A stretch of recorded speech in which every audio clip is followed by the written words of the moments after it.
Welcome to the Rachel's English Podcast. I'm glad to have you here.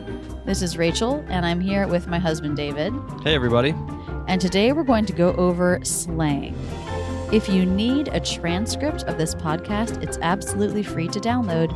Visit rachelsenglish.com/podcast and look for this episode. Let's get right into it. Now, the reason why David is here today is because he works in a high school. Yep. And high schools, there's a lot of slang happening in high school. Mm-hmm. Younger people are really the ones who I think are playing with language and with slang the most. And so David's always bringing home terms and phrases that I don't know. That's right. So today we're going to go over some current popular slang terms, what they mean, how to use them. Before we get into it, though, let's talk about when it's appropriate and not appropriate to use slang. The general rule of thumb I give people is use slang if the people around you are also using it. Mm. You don't have to be the first one. Yeah, that's a good general rule. Wait and see if you're hanging out with people and you notice that they're using a lot of slang and you're starting to pick up on those terms and you want to use those terms too. Those people are a great bunch of people to use it around. Mm-hmm. In general, we would not use it in the workplace. It's more of a casual way of using language. But again, depending on where you work and who you're working with, if you're seeing people using slang and it seems appropriate, it seems accepted and acceptable, then go ahead and try it out. Mm. Okay, so David, have you heard the term slay? Yeah, I've heard that. And that means doing something really well? Yeah. Okay. I guess it would be related to killing it. Okay, so that's another slang term. Killing it, crushing it, slaying it. What else can we think of that means the same thing? Oh, you might say he destroyed that. Destroyed that? Yeah, they're all violent. Very American. And when you're doing something really well, someone might say that. Let's think of some examples. Could I say, she's really slaying her YouTube channel? That seems to me more like crushing it. You're saying I should use crushing it instead? Mm-hmm. Well, I thought we just said they mean the same thing. Why can't I use slay? I'm just saying that's for whatever reason that comes to mind as being more fitting for that particular phrase. Crushing it and killing it. Mm-hmm. Also, I said she's really slaying her YouTube channel. Maybe I should have used a preposition, like she's really slaying it on her YouTube channel. Exactly. That would be better? That'd be better. Okay. Can you think of a sentence with slay?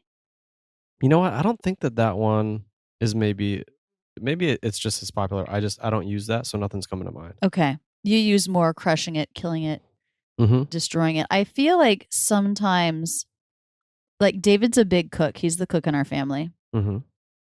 I feel like sometimes if you cook something delicious and then you eat it, you'll say, I destroyed that. Yeah. How do you say that? When you're saying that, are you referring to how well you cooked it or are you referring to how well you ate it? How well I cooked it. But also maybe sometimes how well you ate it, right? Like if you go to Joe's and you get a cheesesteak with whiz. That's true. You can order it that way too. And I mean, you can use it that way too.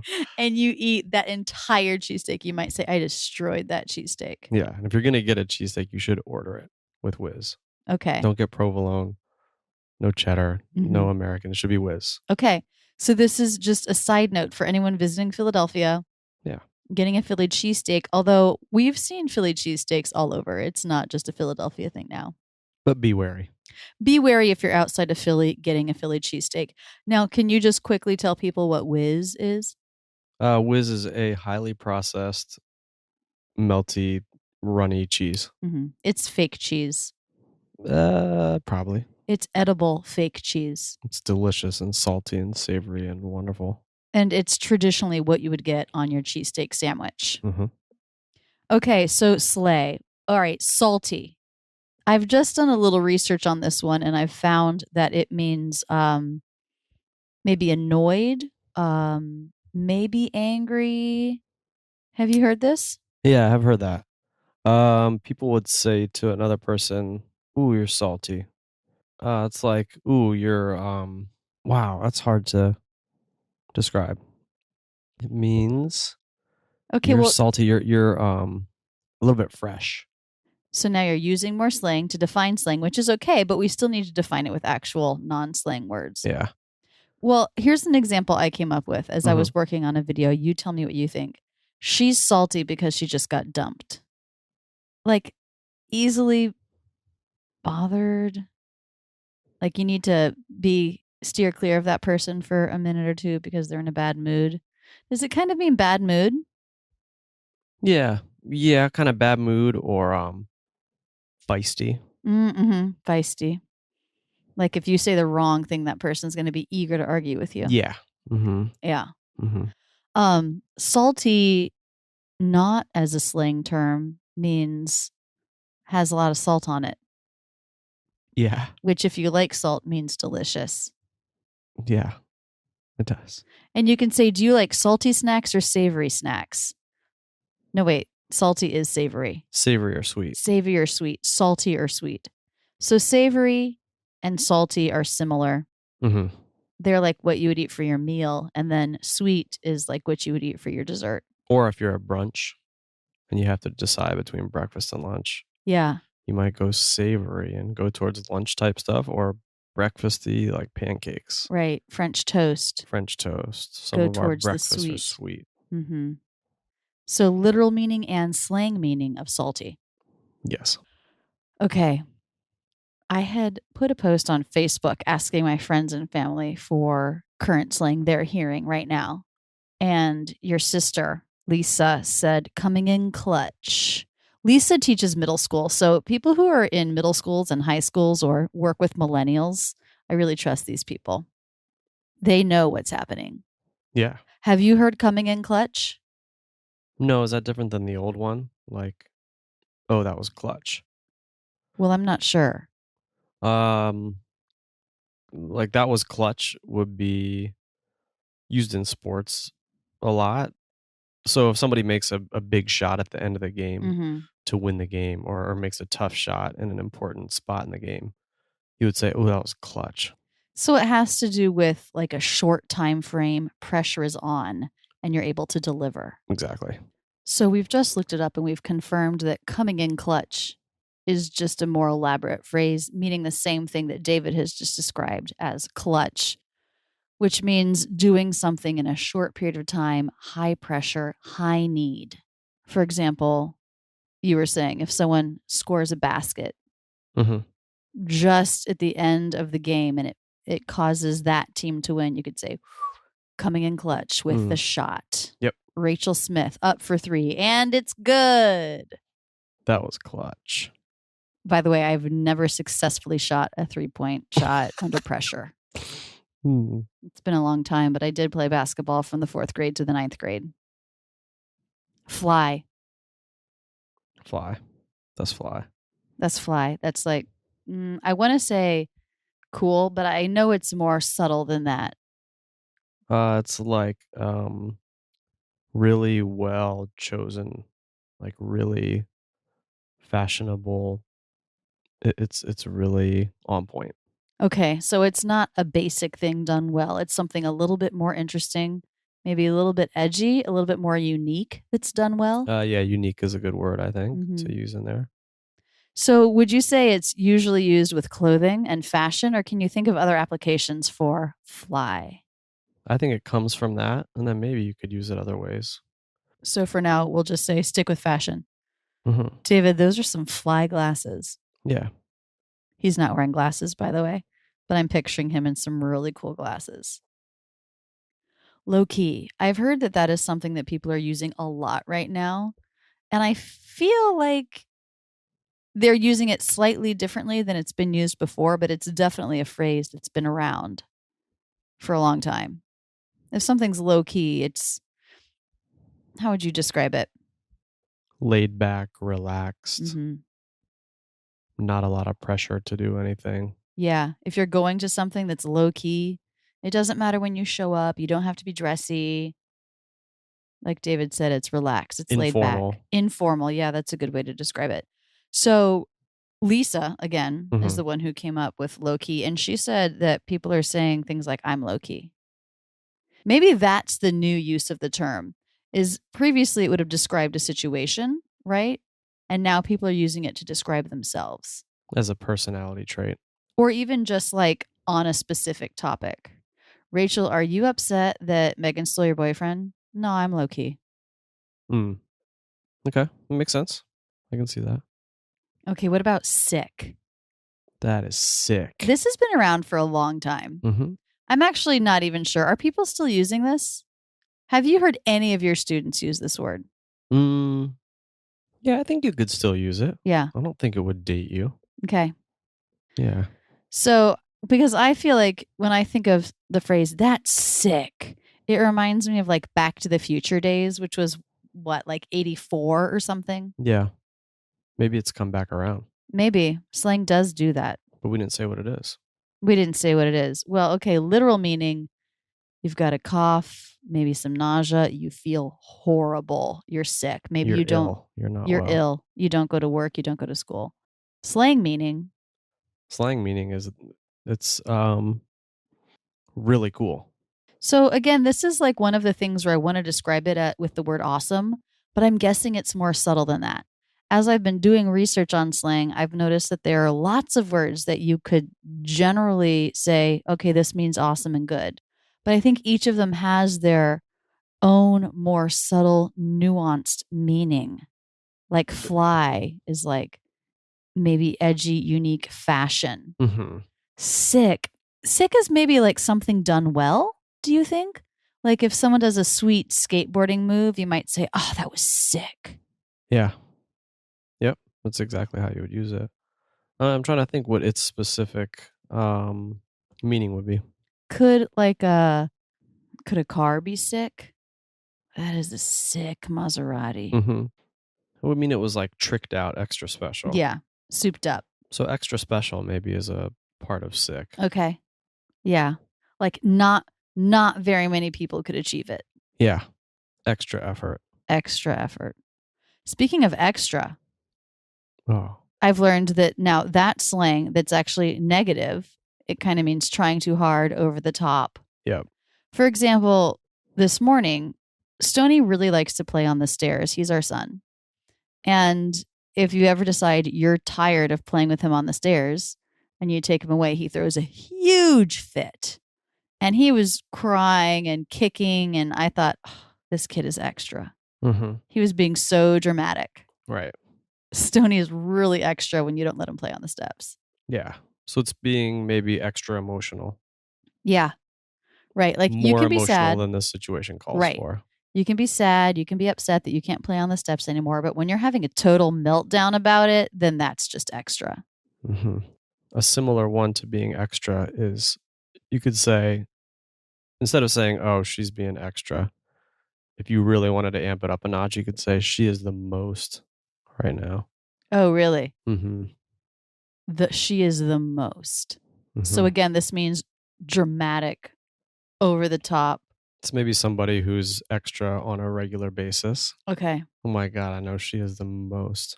So someone who's extra all the time, when they're like doing it even more, then you might say, God, she's the most right now. Mm-hmm. Or just she's the most. Yeah. She's the most. I like it. We're going to start using that with Stoney. Okay, the word done. I'm done. That means that you're no longer able to handle whatever the current situation is. Yeah, that gets used a lot. I'm so done with that teacher. Or I'm so done with school. I just failed my 3rd class. I am so done with school. Or my boss is such a jerk. I'm so done with that job. Yeah. So it's like when things have gone wrong and you're tired of dealing with it, like you've dealt with it, you cannot do it anymore. You can say, I'm done. Mm-hmm. You never want to hear your partner say, I'm done with you. That partner is ready to walk. Actually, yeah, you don't want a friend. You don't want anyone to say they're done with you. Mm-mm. That is not respectful. Fam, you're hearing this in your high school, aren't you? No? Mm-hmm. Yeah. Yeah. Fam or family. Yeah. Yeah, it's a term of endearment. Like, hey, what's up, family? You might say to somebody that you bump into who you have a great relationship with. Mm-hmm. Mm-hmm. Your community, could you say you could use it with your community? You guys are my fam. Like if I said that to my Rachel's English community, Mm-hmm. Right. Yep. then that would work. Yep. Well, it's true, guys out there. You guys are my fam. Mm-hmm. Lit. Lit. Pronounced with a stop T. Lit. Yeah, that means something is just, it's really amazing. It's full of energy. Full of energy. So again, this is a word that you could say it means awesome, but it's more subtle than that. It means full of energy, energized, hoppin', poppin', turned up. No, well, I don't know. Turned up. To turn up means to get inebriated. Okay, but I think it also means. Can also mean. I think it can also mean poppin'. Which is the same with lit. Actually, you can say I was totally lit last night. Right. That does not mean that you had good energy. It means that you were drunk, either really drunk or really high or something. Okay, so if something is lit, like Yeah. a party, a situation, then that means full of energy, really fun. You definitely want to be there. Yeah. But if you're lit, then that means Yeah. you're drunk. If a person is lit, that means that person is drunk. Although you could say, well, yeah, no, I think you're right. That's a good general rule. So, but do you think also people could say she's lit, meaning she's super excited, she's full of energy? Yeah, well, what I was gonna say is that you could, if you was, yeah, I went to the show last night and she was lit. Mm-hmm.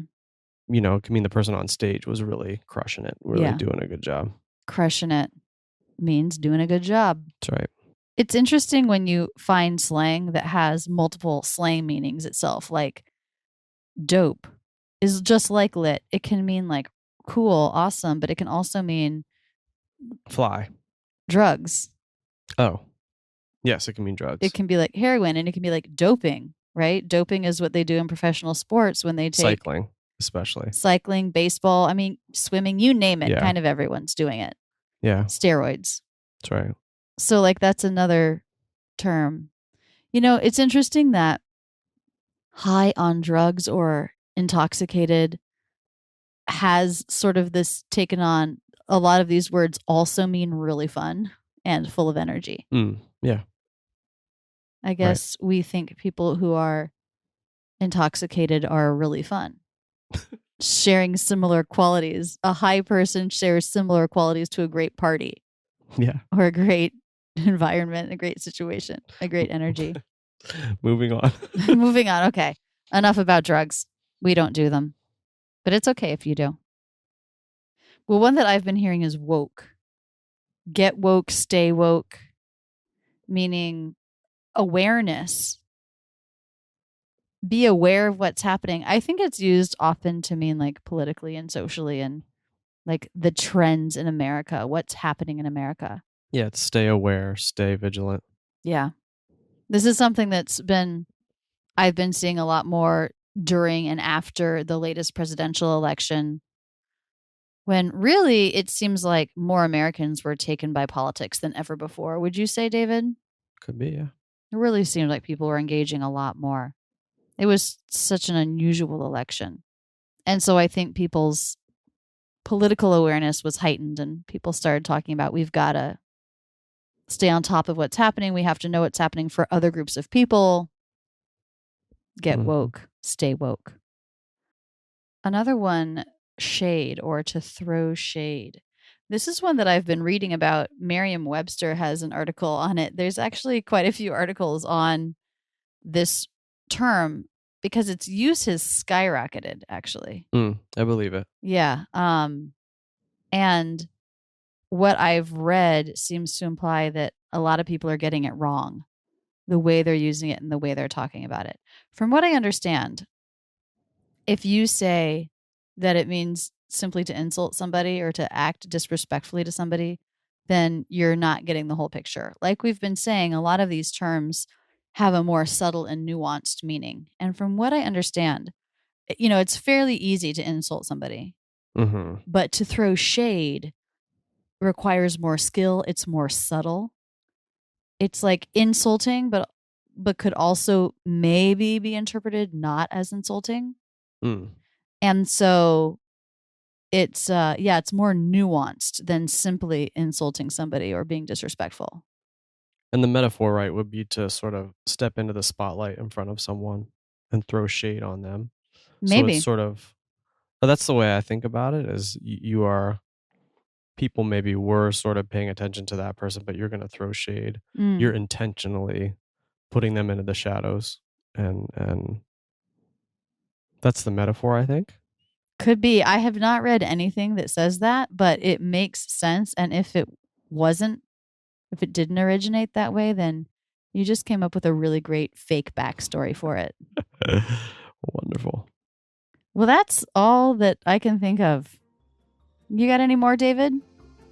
Nope, I don't. Not right now, huh? I have covered some other slang terms in my Summer of Slang video series, which is releasing right now on YouTube. So you can go check it out. Rachel's English on YouTube, Summer of Slang, going over more terms there.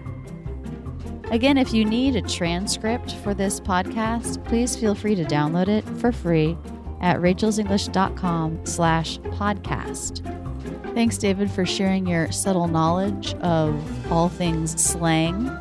Working in a high school has really paid off for you. That's right. Okay, guys, that's it. See you next week, next Wednesday, for the next episode of the Rachel's English podcast.